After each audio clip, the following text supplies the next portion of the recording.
Bonjour et merci de nous retrouver pour la Foi prise au mot, votre rendez-vous hebdomadaire de réflexion et de formation. Cette semaine, je vous propose de revenir sur l'un des thèmes sur lequel le pape François revient très régulièrement, qui est l'inculturation. Dans Evangelii Gaudium, il n'hésite pas ainsi à dire « Le besoin d'évangéliser les cultures pour inculturer l'Évangile est impérieux ». Jamais le message n'avait été aussi clair, sans doute parce qu'il vient du premier pape non-européen de l'histoire. Qu'est-ce donc que l'inculturation? Pourquoi est-elle aussi nécessaire?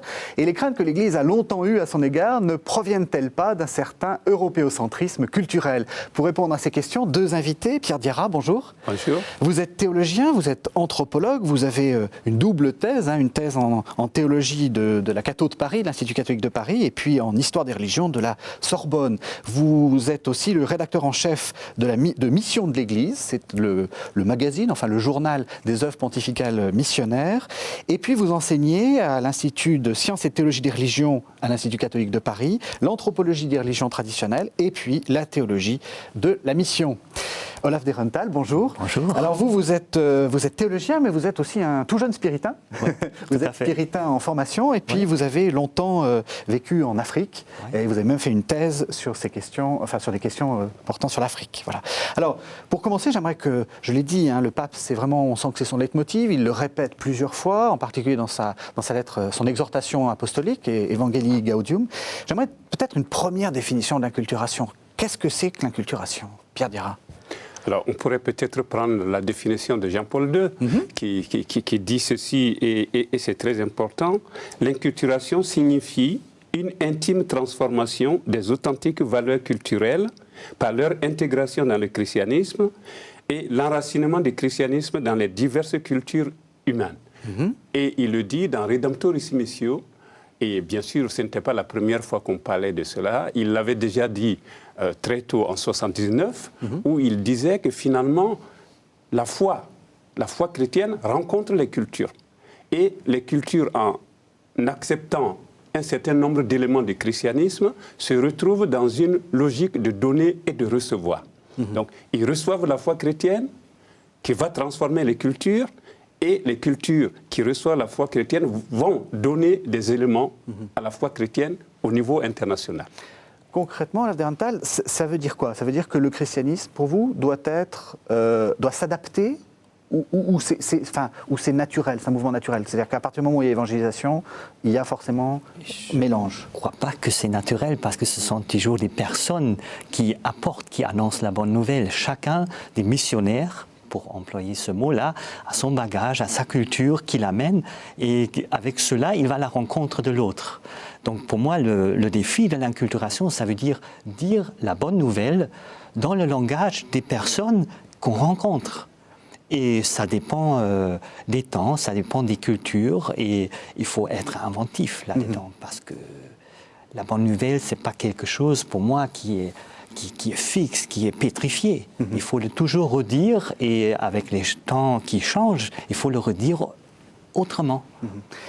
Souvent, on avait l'impression que l'inculturation, en gros, qu'il y avait, je l'ai plus ou moins dit dans mon lancement, qu'il y avait une culture de l'Église, qui est en gros la culture romaine, européenne, et qu'en gros, l'inculturation, c'était juste une adaptation. C'est-à-dire, on fait des petits changements locaux à la marge. Ça a été ça pendant longtemps, l'inculturation.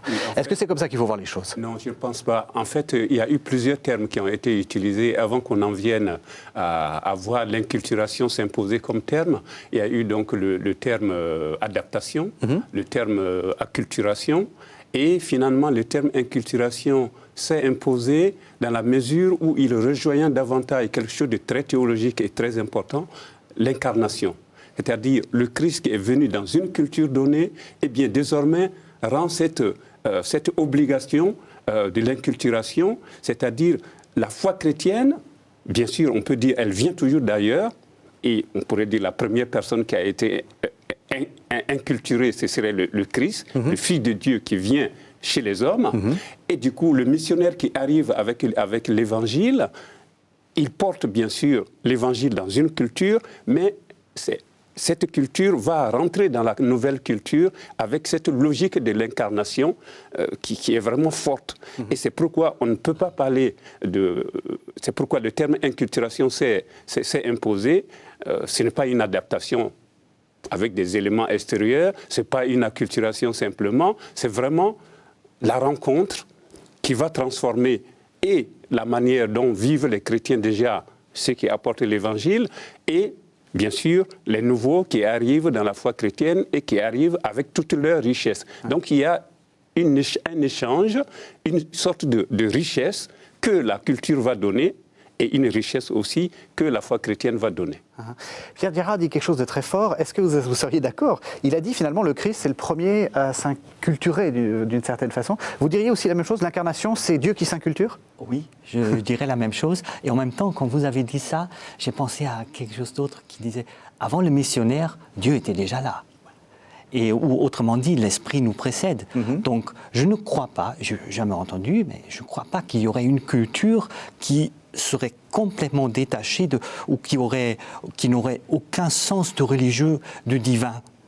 Je crois partout où les missionnaires sont arrivés, le missionnaire arrive encore aujourd'hui, on trouve déjà un sens du divin, du religieux. Et je pense que c'est important de s'accrocher là-dedans et ne pas avoir l'idée d'une rupture totale. Je crois que c'est un des aspects justement de la théologie, c'est de dire que l'esprit est à l'œuvre dans toutes les cultures. Dieu est déjà à l'œuvre. Et donc quand le missionnaire arrive ou quand le chrétien arrive et propose une nouvelle manière de voir les choses, eh bien l'esprit est à l'œuvre. Et donc il faut reconnaître ce que Dieu a déjà fait dans les cultures, cette transformation divine, on pourrait dire, qui est déjà à l'œuvre et qui fait que le missionnaire n'amène pas tout. Il y a déjà Dieu, l'Esprit de Dieu qui est au travail. Donc, il y a cette transformation qui a déjà commencé et qui va se poursuivre avec l'arrivée explicite de la foi chrétienne. Et donc, ça va transformer tous les éléments importants de la culture. Et d'ailleurs, on pourrait prendre la définition de la culture selon le Concile Vatican II, qui se trouve justement dans la constitution pastorale de l'Église dans le monde de ce temps, Gaudium et Spes, je crois que c'est le numéro 53, où il est dit ceci: au sens large, le mot culture désigne tout ce par quoi l'homme affine et développe les multiples capacités de son esprit et de son corps. Donc, tous les éléments qui sont présents dans une culture donnée vont recevoir des éléments nouveaux, venant bien sûr de la culture du missionnaire, mais aussi venant de la foi chrétienne, et il va y avoir une transformation. C'est ça qui est important. Et l'Esprit de Dieu est déjà à l'œuvre avant l'arrivée du missionnaire. Je dirais même, c'est pas seulement la culture qui devrait ou qui va se transformer, mais le missionnaire aussi. Moi aussi, même si j'arrive avec quelqu'un et je pense d'avoir quelque chose dans mon sac à dos qui est vraiment lourd, important, je ne peux pas le lendemain commencer à dire voici quelque chose de vérité. Je pense, selon mes petites expériences en tant que coopérant en Afrique, bon, on arrive, on pense de pouvoir proposer quelque chose, mais la première action de se taire, d'ouvrir les yeux, les oreilles, d'écouter, d'entendre ce qu'il y a sur place. Est-ce que vous diriez que ça a changé? Parce que bon, les spiritains, c'est une longue tradition, une longue histoire, et c'est pas une insulte que je vous fais en disant que les spiritains ont été aussi de très bons auxiliaires de la colonisation. Enfin, je veux dire, il y avait le missionnaire qui arrivait en même temps que le colon. Enfin, faut pas se faire d'illusions. Est-ce que vous diriez qu'il y a quelque chose qui a changé, et à quel moment ça a changé? Mais vous pouvez me contester, hein, c'est pas une critique, vous voyez, mais il y a le poids de l'histoire aussi. Ouais, je crois que ça a changé. Je crois que ça a changé. Et pourtant, je dirais qu'il n'y a pas le missionnaire qui est venu sur le même bateau que le colon en tant que tel. Je crois qu'il y avait des missionnaires qui avaient tout de suite le cœur ouvert, qui vivaient dès les débuts avec la population. Il y en avait ceux peut-être qui avaient plutôt l'idée d'apporter leur culture française, allemande, je ne sais pas quoi. Mais je crois la date par excellence où ça a changé, c'est avec le Vatican II, le regard sur la mission. Et peut-être ce sont les missionnaires qui ont donné une petite idée aux théologiens à travers leurs expériences de chaque jour en rencontrant les peuples. Oui, je crois qu'il y avait déjà eu dans l'histoire des tentatives de changement qui n'avaient pas beaucoup marché, notamment quand il y a eu des missionnaires qui ont été envoyés, je crois que c'est au XVIIe siècle, en Asie.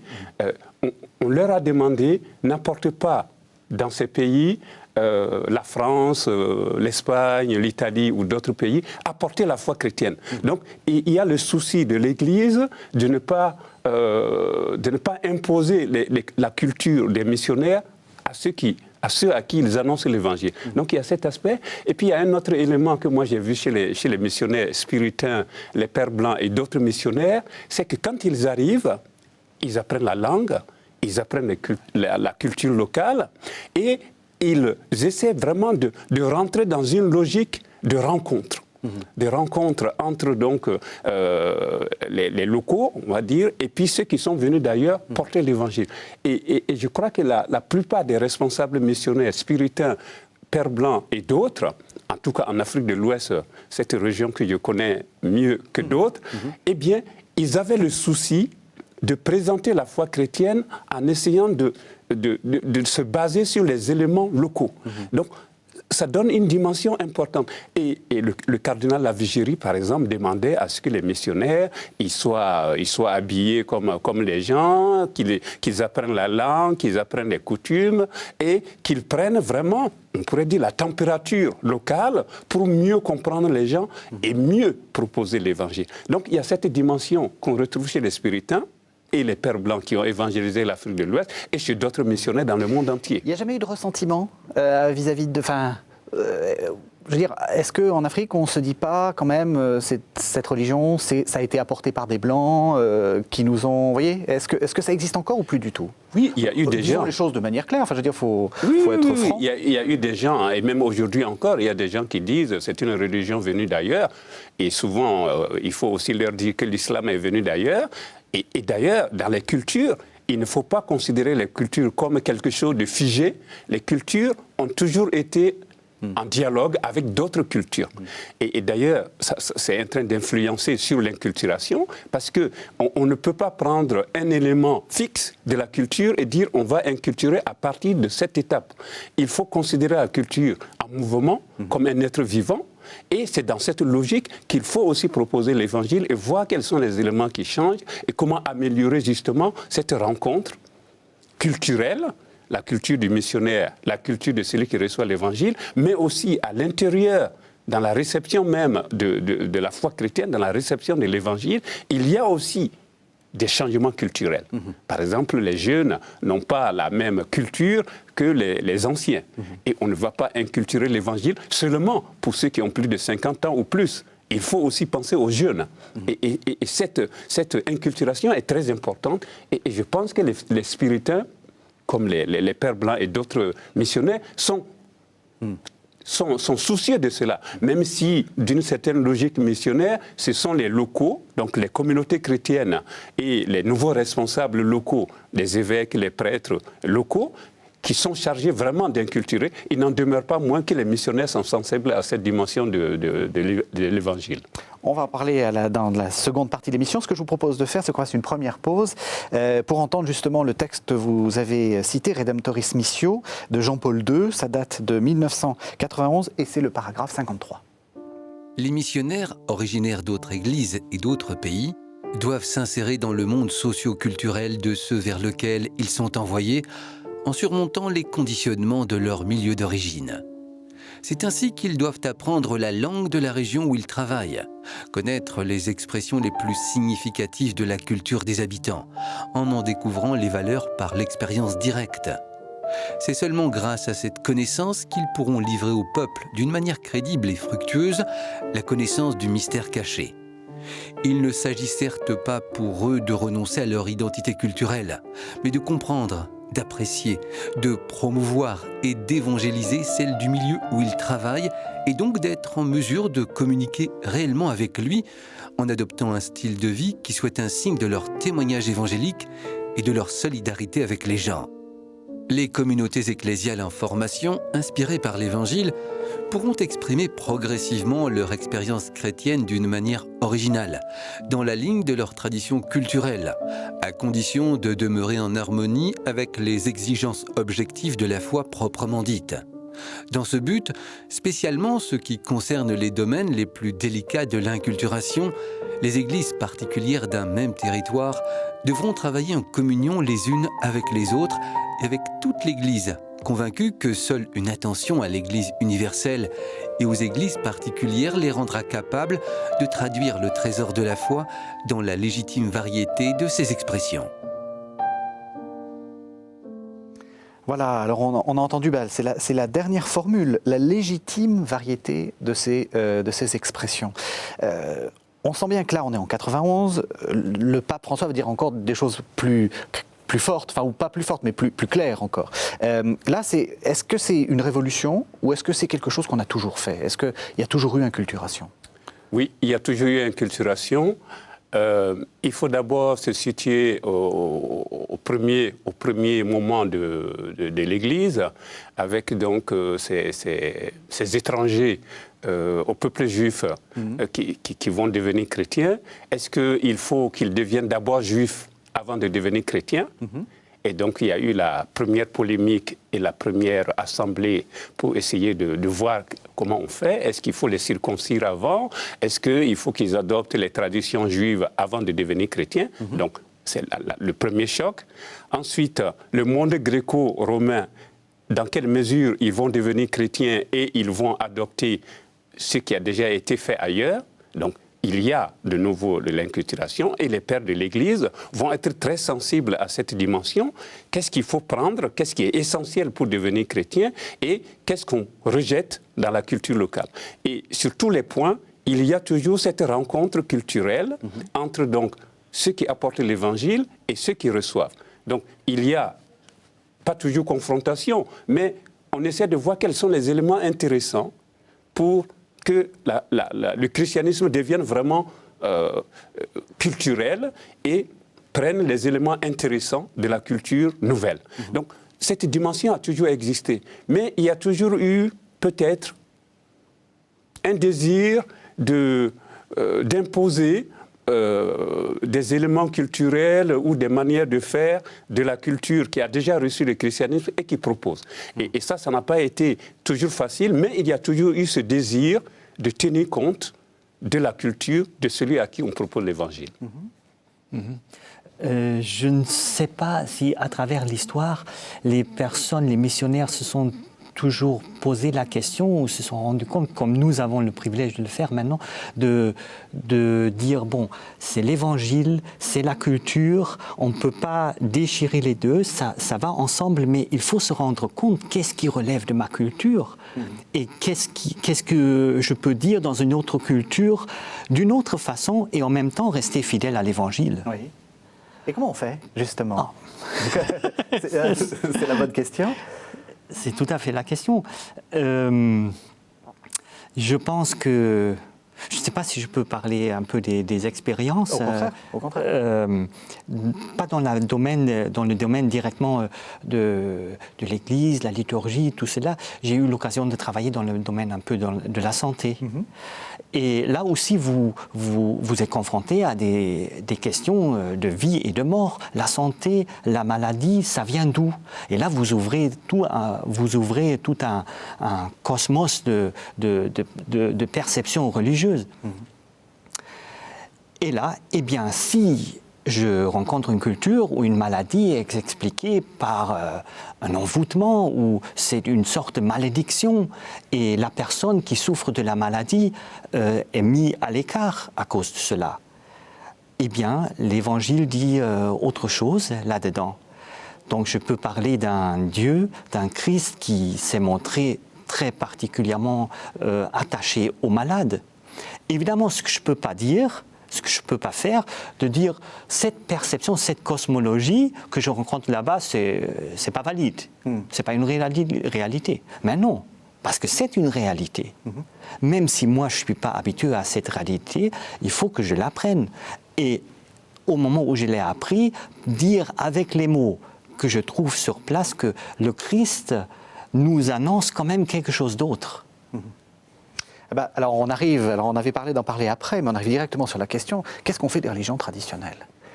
Alors les religions traditionnelles, pour en parler, je pense qu'il faut se référer à un texte très fort du Concile Vatican II, donc la déclaration de l'Église, disons le décret de l'activité missionnaire de l'Église, mais aussi le rapport, le décret sur la déclaration sur les relations de l'Église et les religions non chrétiennes, où justement il est dit ceci: l'Église catholique ne rejette rien de ce qui est vrai et de ce qui est saint dans ces religions.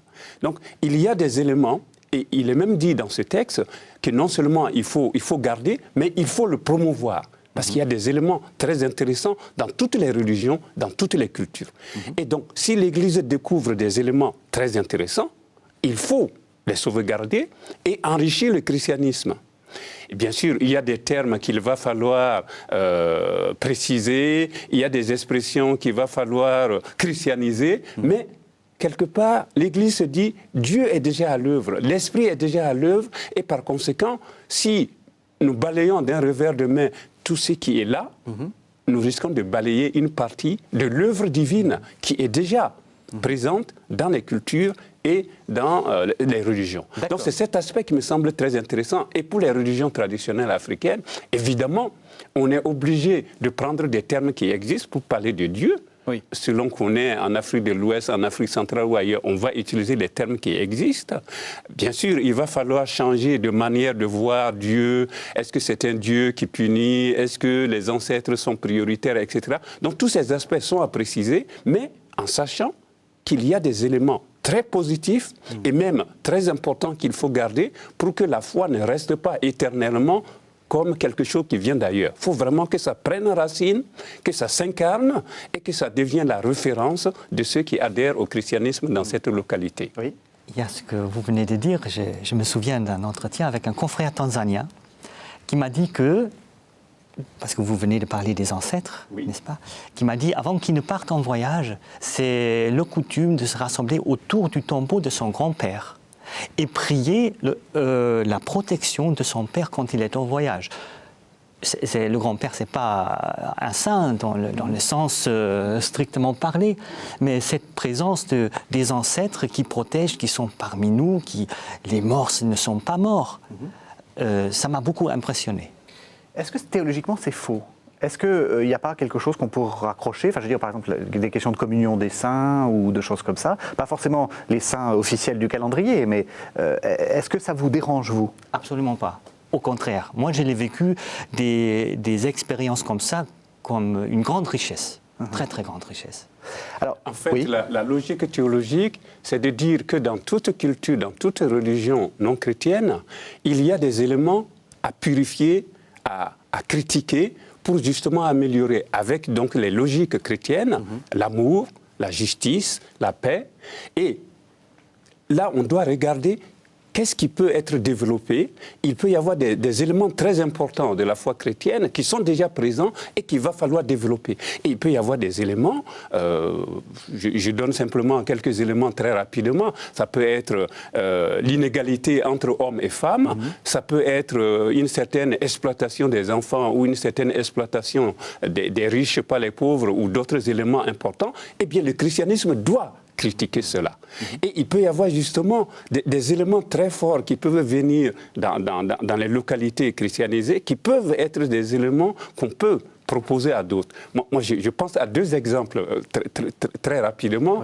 Ce chrétien qui, ayant pris conscience qu'être chrétien, c'est vraiment aimer sa femme, et qui dit « je ne peux pas me permettre de dépenser tout mon argent sans en parler à ma femme, sans qu'ensemble nous nous asseyions pour essayer de voir comment utiliser cet argent. » Et donc, comme il était un peu dépensier, il a donné l'argent à sa femme et régulièrement il lui demandait « est-ce que je peux avoir tant d'argent pour aller boire un coup ?» Donc ça fait boule de neige dans la communauté chrétienne.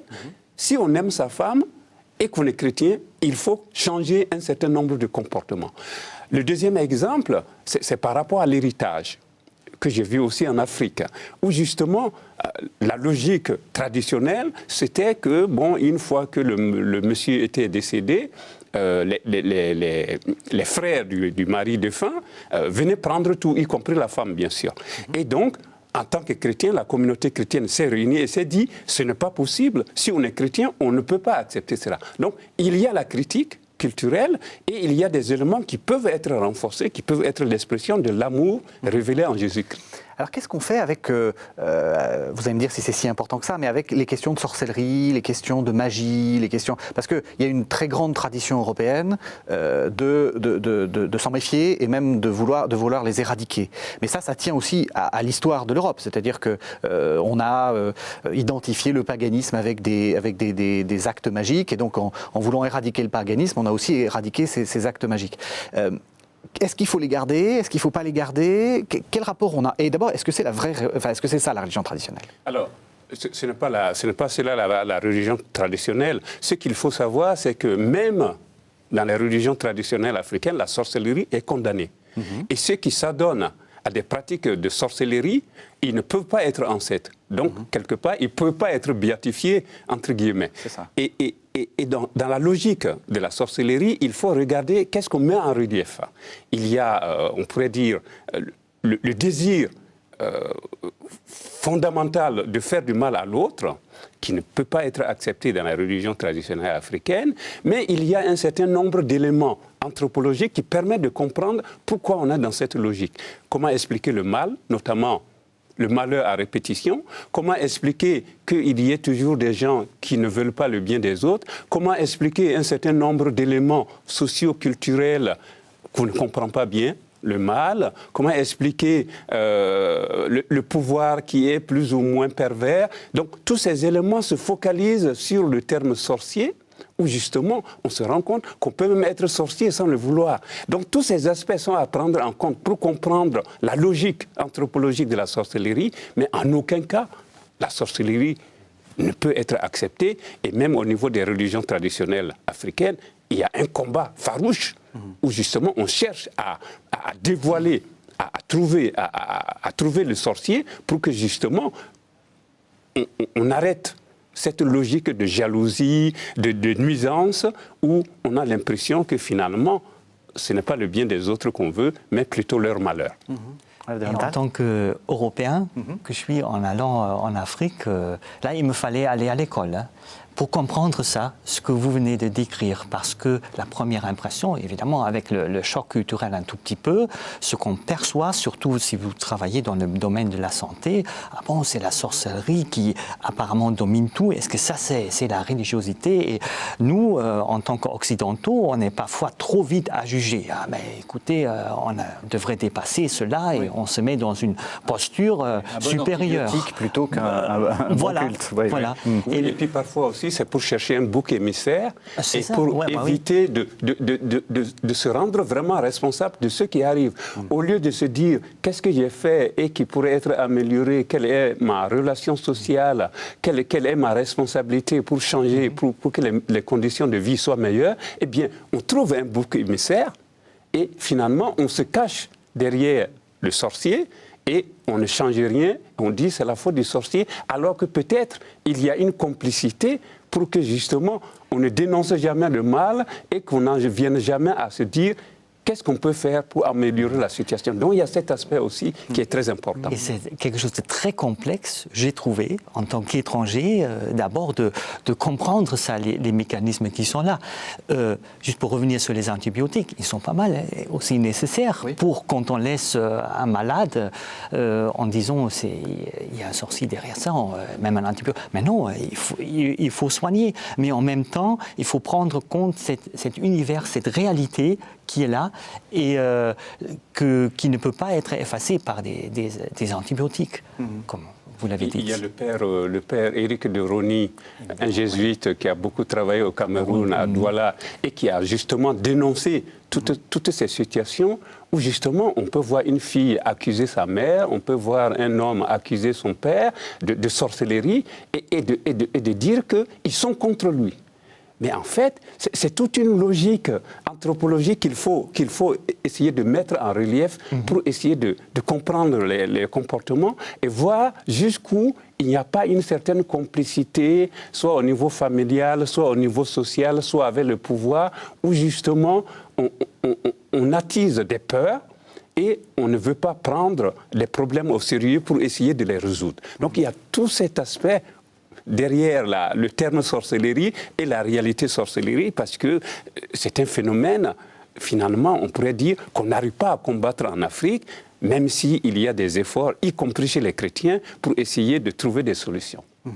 Je vous propose qu'on fasse une seconde pause et cette fois-ci on va entendre le pape François dans cette exhortation apostolique Evangelii Gaudium et donc c'est les paragraphes 116 et 118, j'ai un peu coupé dans ces deux paragraphes justement où il dit à quel point pour lui c'est essentiel, c'est indispensable de procéder à l'inculturation. On écoute donc le pape François.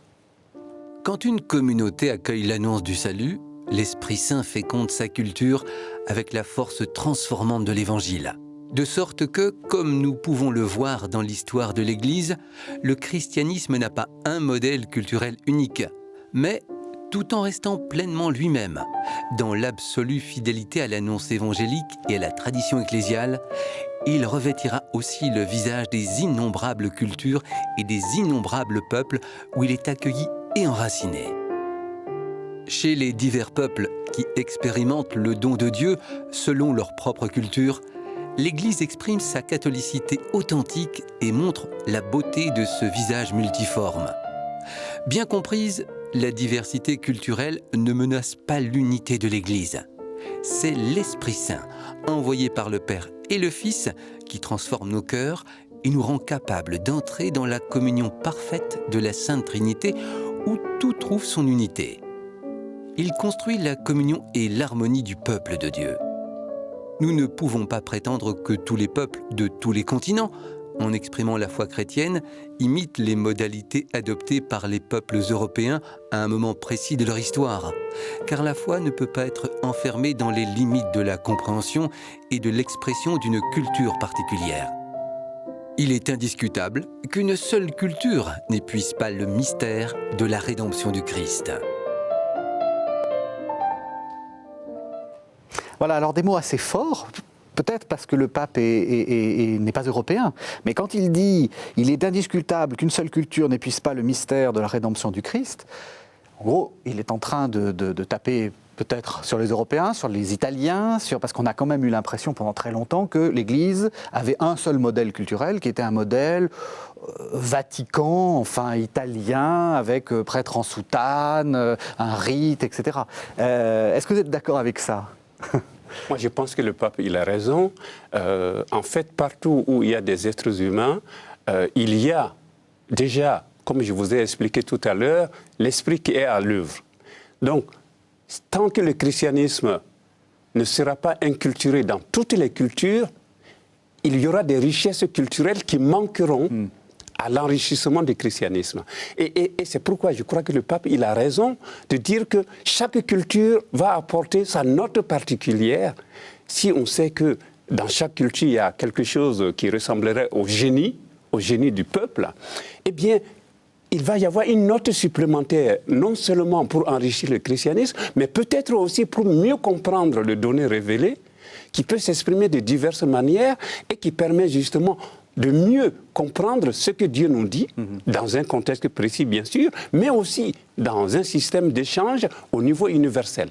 Et c'est pourquoi je crois que c'est très important de parler de l'inculturation dans toutes les cultures. Alors, il y a autre chose que vous m'avez, en préparant cette émission, auquel vous m'avez rendu sensible, c'est qu'il y a aussi un enjeu, j'allais dire, presque de géopolitique missionnaire, si on peut dire, dans le sens où il faut bien voir qu'en Afrique, en Amérique du Sud, un peu moins en Europe, mais c'est en train d'arriver. Il y a beaucoup de sectes qui sont en train d'arriver.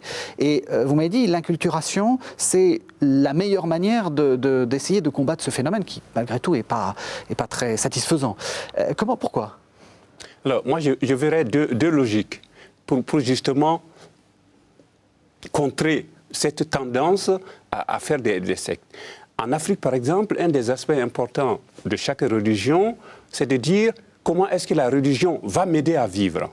Ce n'est pas simplement une affaire individuelle, c'est aussi une affaire communautaire. Est-ce qu'on est dans une logique d'entraide, de communion, de fraternité ? Si oui, comment est-ce que cela se manifeste dans le christianisme ? Si on est dans une logique, j'ai presque envie de dire malicieusement occidentale, où c'est surtout l'individu et le privé qui est mis en avant, l'Africain, les Africains qui adhèrent à la foi chrétienne risquent d'être déçus et risquent d'aller dans des logiques où justement ils ont l'impression d'être vraiment dans une communauté où on s'occupe d'eux, où on les aide à résoudre des problèmes ordinaires, les problèmes de chômage, de travail, etc. Et à ce moment, on n'est pas, il me semble, dans une logique d'inculturation du christianisme en Afrique où il y a des valeurs qui sont mises en avant, notamment la valeur de la communauté, la valeur du groupe, la valeur de la communion, de la fraternité, même si il peut y avoir aussi des tendances perverses qu'il va falloir corriger grâce au christianisme. Il y a d'abord cet aspect. Ensuite, il y a une autre logique, c'est que le risque, c'est de dire c'est quelque chose qui vient d'ailleurs et qui n'est pas intéressant pour nous. On va prendre quelques éléments intéressants pour nous, mais on va former notre groupe et notre religion à part. Qui fait qu'on va prendre, par exemple, la symbolique de l'eau, la symbolique de la croix, le sacrifice de soi pour le profit du groupe. On va prendre d'autres éléments, mais on ne va pas s'empêcher de prendre des éléments culturels locaux et on va former une sorte de communauté, de religion, de secte, où on aura l'impression que c'est davantage inculturé que le christianisme officiel. Donc il y a cette logique qui est très importante.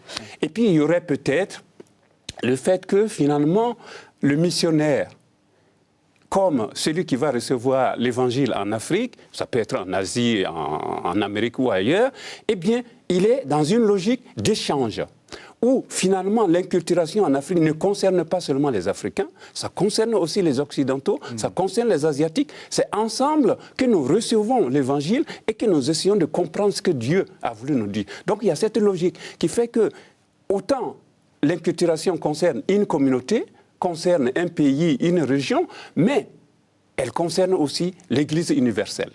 Et c'est là justement où il peut y avoir une discussion théologique où on voit ce qui peut être pris et ce qui ne peut pas être pris, où il peut y avoir un échange entre les théologiens qui permet de faire avancer la compréhension de l'inculturation. Oui. Quand vous expliquez cela, j'ai le visage de quelqu'un, d'un jeune que j'ai connu pendant ma coopération au Kenya, devant moi. Donc on a gardé un tout petit lien, qui était catholique, qui était très engagé dans notre paroisse, la chorale, tout. Et là, ça fait 1 an, plus ou moins, qu'il m'écrit des mails, parfois des rêves de l'apparition de l'archange Michel. Et tout d'un coup, il me dit, mais voilà, dans notre communauté, Legio Maria, c'est pas la Legio Mariae. Donc j'ai cherché un tout petit peu. Donc maintenant, il fait partie de ce groupe, d'une église qui a été fondée par un Kenyan, qui avait eu des apparitions, qui est maintenant déclaré Messie, il le considère comme 2e Messie, qui ont de l'apparence beaucoup hérité de l'Église catholique. Comme vous voyez, les prêtres, c'est pratiquement comme les catholiques, voilà, ils utilisent la Bible et des révélations particulières faites à ce Messie-là. Je ne sais pas, apparemment, avec lui, je ne sais pas si l'Église, à un moment donné, n'a plus pu répondre, je ne sais pas ce qui s'est passé, mais il y en a beaucoup. Le père Santedi, qui est théologien et qui a été dans la Commission internationale de théologie et qui est maintenant le secrétaire de la conférence épiscopale du Congo, il dit justement, parmi les défis qui sont lancés à l'évangélisation en Afrique, il y a les sectes. Oui. Et en Amérique du Sud, c'est pareil. Voilà. Ouais. Et il ne suffit pas simplement de dire ils sont sectaires, point. Oui. Il faut voir quels sont les éléments qu'ils mettent en avant et qui sont peut-être manquants ou pas suffisamment exploités dans le christianisme et qui pourraient justement donner plus de poids au christianisme et à son accueil en Afrique. Donc il y a ces aspects qui sont très intéressants et qui mettent d'ailleurs un peu en relief ce que vous avez dit tout à l'heure. On peut voir dans l'éveil des mouvements sectaires en Afrique une certaine lutte contre la colonisation et contre ce christianisme qui apparaissait surtout pour eux comme venant de l'extérieur et venant s'imposer à la culture locale. Donc il y a une sorte de révolte et on se dit on va créer autre chose. Peut-être simplement parce qu'ils n'ont pas bien compris la logique du christianisme et peut-être aussi parce que l'Église n'a pas mis assez vite en place cette inculturation et ces pratiques religieuses de telle sorte qu'on voit bien où est l'Évangile et qu'on comprenne que l'Évangile, le missionnaire, ne vient pas détruire les cultures locales. Parfois, parce que je m'imagine que souvent l'Église n'avait pas seulement la bonne nouvelle à annoncer, mais dans son sac à dos aussi beaucoup d'autres intérêts. Où c'est fait peut-être sans se rendre compte, compagne de route d'autres personnes qui avaient d'autres intérêts. Donc, pour vous, c'est essentiel. Enfin, C'est essentiel. Pour lutter contre ça, il est nécessaire de s'inculturer. Enfin, Absolument, ouais. absolument. Je dirais qu'il ne faut pas qu'une religion reste quelque chose d'étranger. Sinon, ça relève d'une sorte de magie, d'un certain pouvoir, mais pour que ça s'enracine, parce que quel est le but du christianisme, ou d'annoncer la bonne nouvelle, d'amener chacune parmi nous à une rencontre vivante avec le Christ. Si je fais ça dans des vêtements culturels qui ne sont pas les miens, moi je crois que ça ne peut pas marcher. Et je pense que c'est pourquoi le pape François insiste sur l'inculturation au niveau populaire. Oui. Alors, voilà. Il y a la formation, bien sûr, des individus, mais au niveau de la manifestation populaire de la vie du chrétien, il faut qu'il y ait des éléments accrocheurs. Et c'est là justement où on se rend compte que le christianisme, ce n'est pas simplement un noyau pur et dur qu'on prend et qu'on va jeter d'une certaine manière dans toutes les cultures, mais on est dans une logique où c'est toute la culture qui est transformée par le christianisme et qui fait que dans la logique de proposition du missionnaire, il y a cette rencontre culturelle, mais aussi cette rencontre de cette foi chrétienne, de l'évangile, qui fait que tout va être transformé au niveau des éléments culturels. Alors justement, la question populaire, un des éléments un peu concrets qu'on peut voir, c'est la question de la liturgie, parce que c'est comme ça que le peuple s'approprie aussi la religion, c'est par la liturgie. C'est une question un peu naïve, mais jusqu'où on peut aller? Enfin, je veux dire, qu'est-ce qu'on peut faire? Qu'est-ce qu'il faut faire? Comment est-ce que vous voyez les choses? Je crois qu'il y a une réflexion qui est menée depuis longtemps, bien avant le Concile Vatican II, où justement on se dit comment est-ce que la parole peut être proclamée dans les liturgies, dans les célébrations, donc dans les langues locales, bien sûr. Donc il y a la question de la traduction, il y a la question du sens qu'on a donc, des textes bibliques. Donc, pour pouvoir proclamer la parole de Dieu dans les liturgies, il faut que ce soit dans les langues, et il faut prendre le soin de bien vérifier les traductions, pour ne pas dire n'importe quoi. Ça, c'est la première chose. Ensuite, il y a eu tout un travail de théologien pour savoir quels sont les éléments qui peuvent être pris et qui ne peuvent pas être pris. Et il y a des étudiants, aujourd'hui encore, j'en connais quelques-uns, notamment un du Burkina, qui a fait toute une réflexion sur les funérailles chrétiennes. Et en se disant, quand on regarde la logique des funérailles au niveau des mosquées, il y a des éléments très intéressants, notamment la réconciliation ou la célébration commune, la solidarité pendant les funérailles. Quels sont les éléments qu'on peut prendre pour venir enrichir le christianisme et la manière de célébrer les funérailles chrétiennes? Il peut y avoir aussi toute une réflexion de la communauté pour savoir qu'est-ce qu'on prend et qu'est-ce qu'on laisse. Et il peut y avoir même, si l'évêque est d'accord bien sûr, une sorte d'expérimentation pour voir quels sont les éléments qui pourraient être utilisés, comment ils sont compris et comment ils donnent une direction nouvelle basée justement sur l'Évangile. Donc je pense que si on rentre dans cette logique, après bien sûr, il faut que ce soit validé au niveau des théologiens, des évêques et même de Rome, notamment les traductions bibliques, les célébrations, les nouveaux rites. Et il y a eu justement avec le Congo, donc c'était le Zaïre, il y a eu toute une démarche de proposition de la célébration de la messe, le rite zaïrois, où justement les théologiens, les pasteurs, les évêques se sont mis au travail et ont fait une proposition à Rome pour célébrer de manière nouvelle l'Eucharistie au Congo. Et cela a été validé par Rome.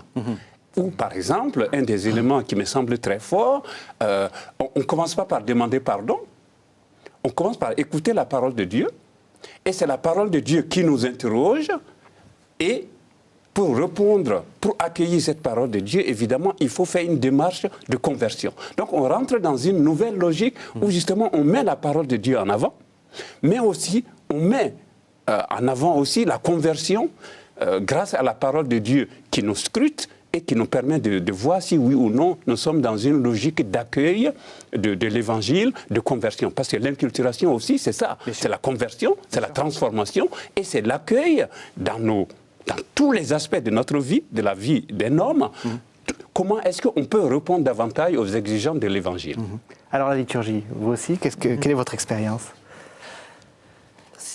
Quand je suis arrivé en Afrique la première fois, évidemment, ce qui frappe d'abord le dimanche, vous allez à la messe et c'est très différent à quoi je suis habitué en Allemagne. Vous avez des chants, vous avez la danse, vous avez une implication du peuple qui est très très différent à ce que je croyais, ça c'est l'Église. Donc c'était pour moi une clé de découvrir une autre religiosité, une autre spiritualité qui est chrétienne, qui est catholique, tout à fait. Ça m'a beaucoup parlé. À fur et à mesure, j'ai pu découvrir des petits détails où je me suis dit, tiens, c'est intéressant, ils utilisent peut-être des habits liturgiques qui ne sont pas les choses classiques que moi j'ai connues. La forme du tabernacle, par exemple. Je me souviens d'une église en Centrafrique qui se trouve au bord de l'Ubangi, le grand fleuve, et c'est sous forme d'une pirogue. C'est-à-dire là, ce qui est au cœur de la vie des gens, ce qui donne la vie, parce que la plupart sont des pécheurs, voilà, c'est là où nous déposons le corps du Christ.